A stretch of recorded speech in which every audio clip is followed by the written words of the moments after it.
নাসির আর লিখতে পারে না। তার হাত কাঁপে, চোখ ঝাপসা হয়ে আসে। তবুও শেষবারের মতো কলমটা ধরল। আয়েশার উদ্দেশ্যে লেখা, তার জীবনের শেষ চিঠি। আয়েশা, আজ আমি ক্লান্ত, সত্যিই খুব ক্লান্ত।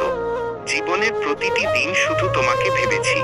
আমাদের শেষ দেখা, তোমার চোখের গভীর চাহনি, সবকিছু এখনো আমার মনে স্পষ্ট। এই গ্রামের ধুলো, গাছপালা, নদীর জল, সবকিছু তোমার কথা বলে। কিন্তু তুমি তো কখনো ফিরে এলে না। আমি আর আশা করি না। এখন শুধু একটাই প্রার্থনা, তুমি যেখানেই থাকো ভালো থেকো।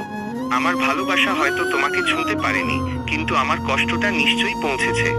এই কষ্ট নিয়ে আর চলতে পারছি না আয়েশা। এই চিঠিটা যখন তোমার হাতে পৌঁছাবে, হয়তো আমি আর থাকবো না।